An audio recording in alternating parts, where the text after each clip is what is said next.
Informação especializada, influente e confiável. Podcast MIT Technology Review Brasil.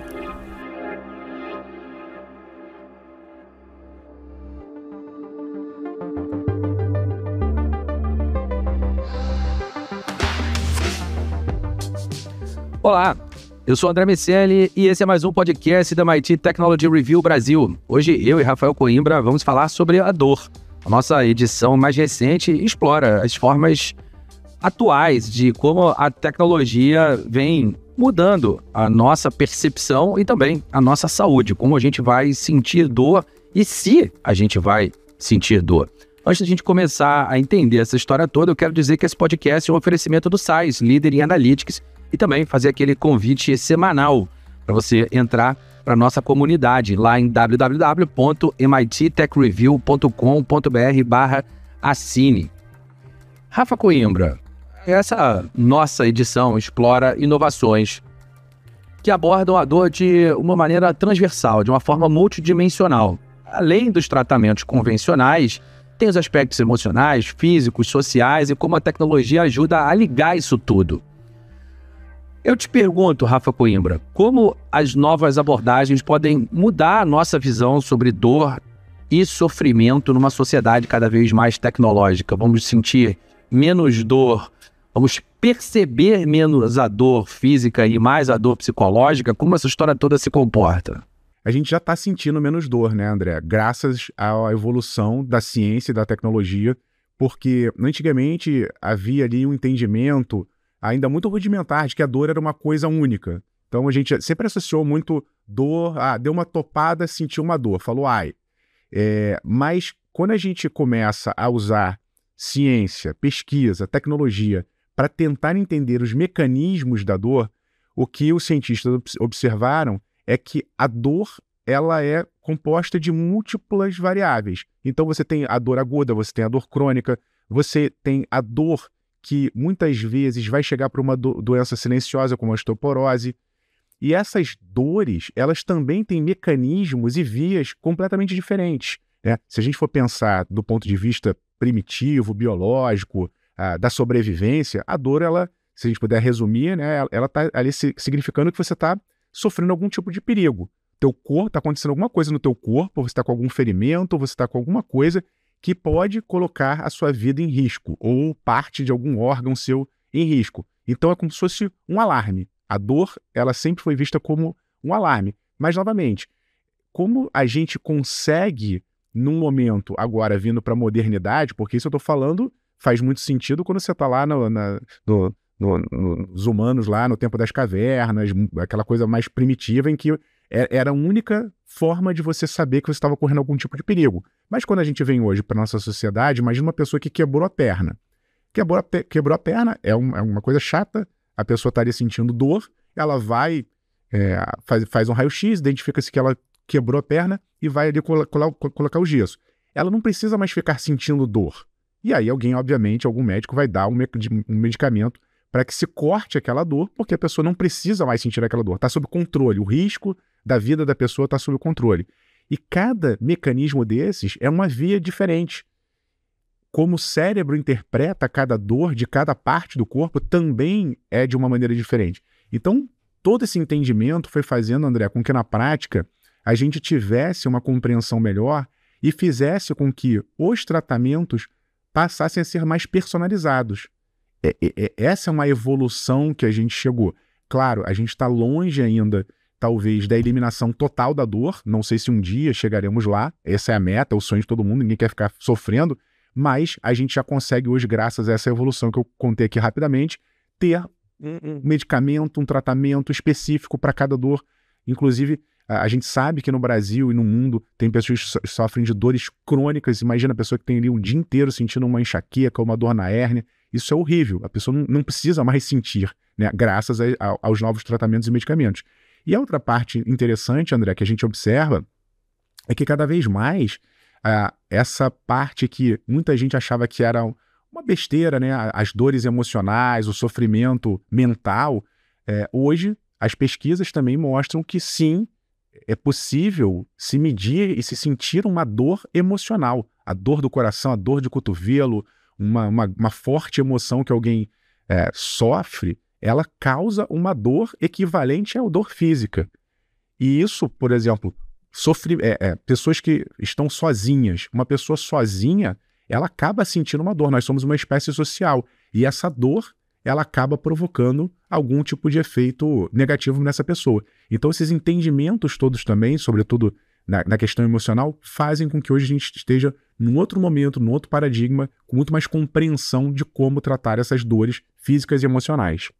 Rafa, eu quero voltar para a questão emocional, mas antes disso, tem um ponto que a gente procurou explorar nessa edição, que é um elemento bastante controverso desse avanço tecnológico, que é o fato da tecnologia e da ciência estarem buscando alternativas aos opioides para o controle da dor. A gente está explorando algumas áreas como dispositivos biomédicos, alteração genética, inteligência artificial. Tem bastante coisa acontecendo que, de alguma maneira, busca ajudar nessa prevenção ao abuso de opioides no tratamento de dor crônica. Como você tem visto essa questão e como a gente explora isso nessa edição? Esse é um problemão, né, André? As pessoas, né, sobretudo nos Estados Unidos, existiu há um tempo atrás um movimento muito forte de pessoas que acabam ficando dependentes químicas de opioides. São medicamentos que vão ali dar uma sensação, às vezes, de... ele tira a dor e, ao mesmo tempo, causa uma espécie de um prazer. E algumas pessoas acabam recorrendo a meios ilegais para que consigam esses opioides de uma maneira ou de outra e acabem ali fazendo o uso indevido desses opioides. Então, a gente está falando de substâncias químicas, o controle não é tão 100% preciso, e aí o que se procura é se entender outras vias, como a gente poderia adotar outras tecnologias para que a gente conseguisse curar essa dor, não passando, por exemplo, por medicamentos e substâncias químicas. Então tem toda essa parte que você está falando de algumas máquinas, alguns estímulos em que a gente poderia ali eventualmente substituir esses opioides. Tem uma parte interessante também que eu acho que é a relacionada à dor dos animais, porque muitas dessas pesquisas que a gente está comentando aqui, elas são feitas primeiras em animais e aí depois passa-se para os testes humanos. Mas, um exemplo, já existem hoje equipamentos que funcionam como se fossem cérebros chips, né? Um corpo ali, um organoide modulado, ele simula, é como se um computador simulando um organismo. E a partir dali é possível que os cientistas façam medição, inferências de dor, de tratamentos, de medicamentos, como se fosse uma simulação. Eu imagino, inclusive, que isso vai se expandir com a chegada de novos chips de IA e novos algoritmos de IA, para que se evite que animais, primeiro, passem por testes, e testes que eventualmente vão gerar dor nesses animais, e, obviamente, depois, quando a gente passa para os testes humanos também. A gente sabe que tem uma escadinha, né, de testes até que os medicamentos sejam aprovados, e nessa fase, muitas pessoas acabam sofrendo efeitos colaterais resultantes dessas pesquisas. Então, se a gente puder simular tudo no computador, seria uma maravilha, evitando essas dores desnecessárias. Rafa, tem um outro ponto, perto dessa história da replicação no computador, que é a reprogramação da dor. A gente discute essa questão. A ideia de que a dor pode ser vista como algo reprogramável ou até mesmo evitável. Quais são os dilemas éticos que você vê surgindo ao pensarmos na dor nesse formato, como algo que pode ser controlado ou tecnologicamente removido? A gente está tentando, né, André? É algo que são pesquisas de ponta.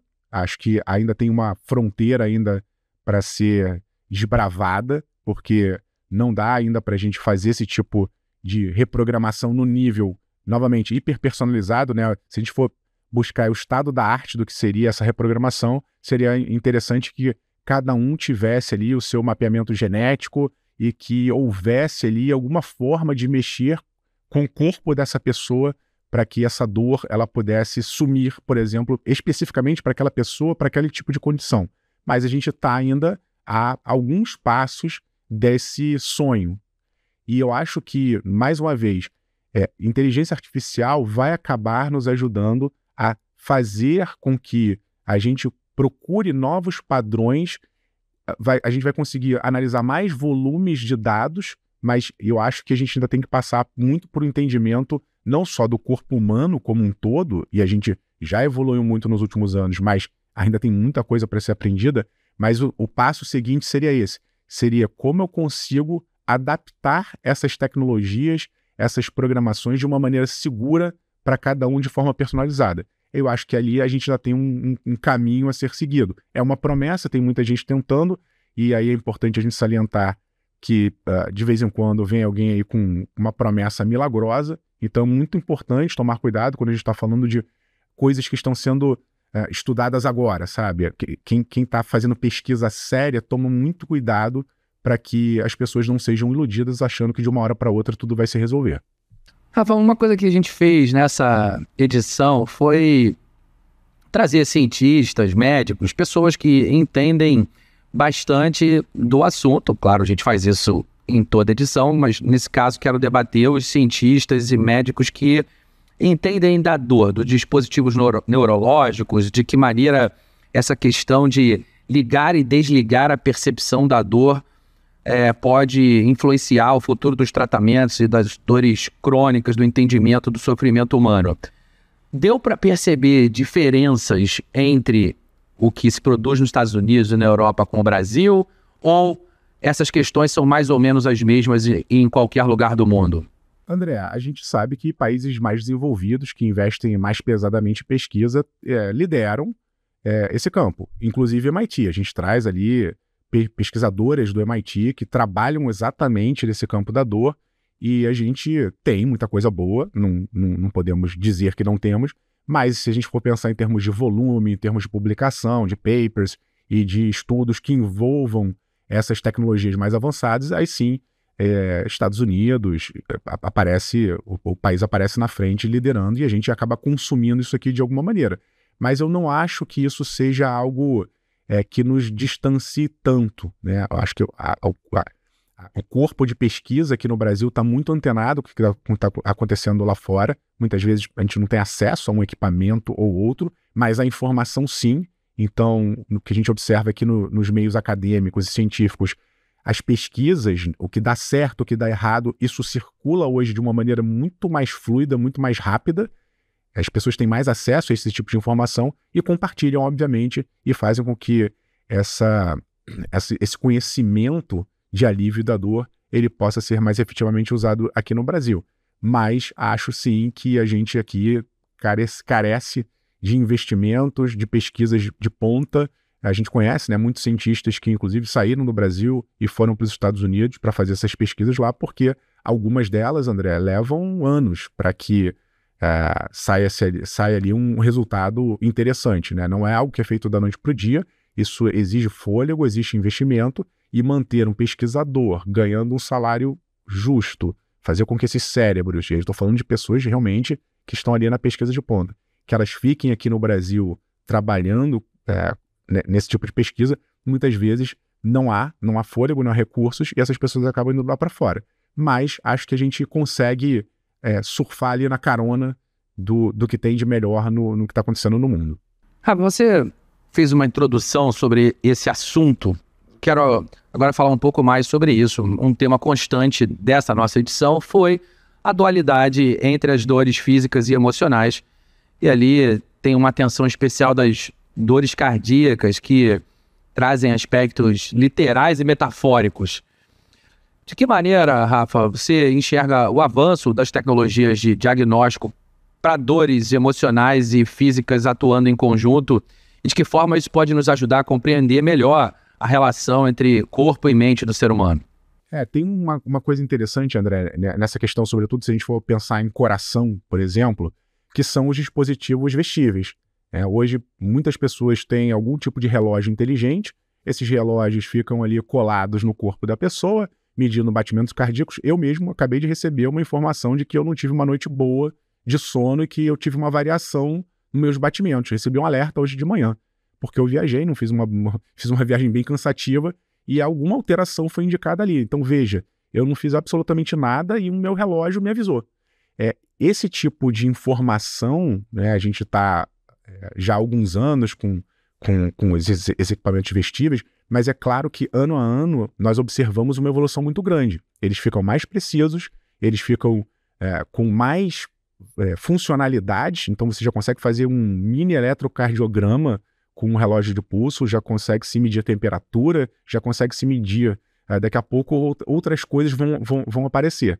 Então, esse tipo de informação acaba fazendo com que a comunidade científica, né, não só as pessoas comuns como eu que estão usando isso, mas com que os médicos consigam coletar essas informações e transformem essa informação coletiva em algo que vai aprimorar e vai fazer, André, uma prevenção. É uma coisa também que a gente traz nessa nossa edição, porque a gente sabe, óbvio, né, o ditado já diz isso, que é melhor prevenir do que remediar, mas fica muito claro que quanto mais informações preditivas nós tivermos, melhor para o sistema de saúde, melhor para que as pessoas possam ser tratadas previamente. Eu falei muito de doenças silenciosas, então às vezes alguém vai ter uma doença ou uma predisposição para uma doença detectada sem que ela nem perceba, sem que um médico peça algum tipo de exame, mas por um wearable desse que vai informar, olha, você está tendo um tipo de arritmia, procure um médico.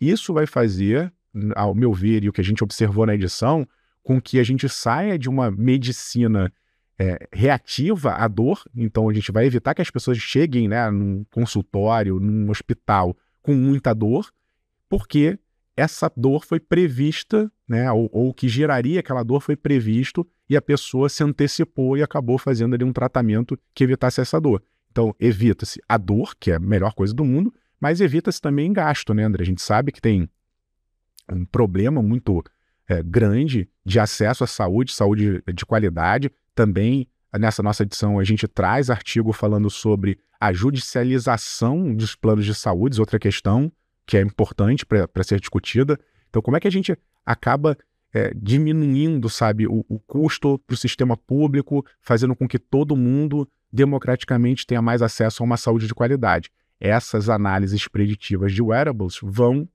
ajudar em alguma parte. Claro que não vai resolver todo o problema, mas vão acabar no longo prazo ajudando. Mas essa parte também do emocional, André, fica muito claro, né? A Roberta Arinelli traz um artigo muito interessante sobre a dor do coração física e emocional. Novamente, é importante que a gente trate com seriedade. Antigamente isso era visto como uma bobeira. A pessoa está ali, não é possível que essa pessoa esteja sofrendo de saudade, de amor, de paixão, seja lá o que for. E hoje, o que nós observamos, isso é medido, é que essas dores, a dor do coração emocional, ela pode resultar em problemas. Então, não dá para um médico, no momento ali de fazer a anamnese, de fazer ali a consulta com o paciente, é muito importante que se investigue essas partes também, essa parte emocional. Muitas vezes, alguns profissionais vão tentar investigar só a parte física e se esquecem, né, do problema. Mas os bons profissionais perguntam, você está passando por algum estresse? Você está passando por algum problema pessoal grave? E no momento em que se identifica isso é levado a sério e ali pode se identificar uma dor emocional que às vezes é tão mais dolorosa que uma dor física, no caso do coração. Rafa, para a gente fechar essa parte, eu quero te perguntar o seguinte. A gente tem uma área de biotecnologia e saúde que é bastante evoluída, muitas indústrias farmacêuticas, hospitais, enfim, diversos players do segmento de saúde estão com a gente. Essa nossa edição fala sobre esse tema que de alguma maneira está ali no contexto de biotecnologia e saúde. A dor, por mais que ela esteja repleta ou lidar com a dor, por mais que essa prática esteja repleta de tecnologia, e aí sim, nossa área principal de atuação, saúde e biotecnologia, elas são agregadores do tema dessa edição. Por que alguém que não é desse segmento, por que gestores, acadêmicos de outras áreas, gestores públicos também, por que essas pessoas devem ler essa edição? Porque dor, André, é universal. Em algum momento todos nós sentimos ou sentiremos dor E essa dor, ela traz essas implicações, como eu falei, inclusive de você tirar uma pessoa de circulação no contexto do trabalho, por exemplo. Existem números que mostram que a quantidade de pessoas, e aí eu estou falando aqui já sobre saúde mental, né, que sofrem dores emocionais, que estão ali eventualmente tendo algum tipo de problema, um burnout, por exemplo, essas pessoas, ou que elas vão ter ali algum tipo de outra dor que a paralise, que a deixe sem poder trabalhar, isso é um custo absurdo para as corporações. Então, nesse sentido, também, mais uma vez, é muito melhor prevenir do que remediar. Uma escuta ativa, um entendimento de como os colaboradores estão passando, se tá existindo algum tipo de dor emocional, é algo que acho que faz parte das corporações. A gente falou aqui de governo, a gente pode pensar isso também como algo de saúde pública, monitorar o que as pessoas estão sentindo, como elas estão encarando a questão da dor, mas no campo corporativo mesmo de empresas, é importante, é o papel das empresas que elas identifiquem e monitorem, porque vai causar prejuízo, vai causar uma paralisação, a pessoa em casa parada, ela está deixando de produzir, e aí muitas vezes essa pessoa que não está produzindo, os colegas de trabalho ali que vão ter que dar conta daquela falta, vão acabar também muitas vezes sobrecarregados, gerando mais essa dor emocional aqui no caso das doenças mentais. Mas também as doenças do corpo, né, André? Porque hoje a gente está num ritmo de vida, a gente estava comentando no último podcast aí sobre o nosso ritmo acelerado da vida, como está tudo muito corrido, como às vezes a gente não se dá conta e deixa de, por exemplo, fazer uma atividade física, se alimentar bem. Isso tudo, em algum momento, a gente acaba virando uma bomba relógio. Em algum momento isso explode, a pessoa vai ter ali algum tipo de dor decorrente de um problema de saúde. Então, ficar ligado nisso é muito importante porque é da natureza humana. Novamente, a gente sonha em um dia em não ter dor, mas enquanto existir humanidade, enquanto a gente não chegar lá, isso vai ser um problema que a gente tem que lidar todos os dias, ou em algum momento a gente vai acabar se deparando com ela. Quanto mais a gente prevenir, melhor. Bom, é isso.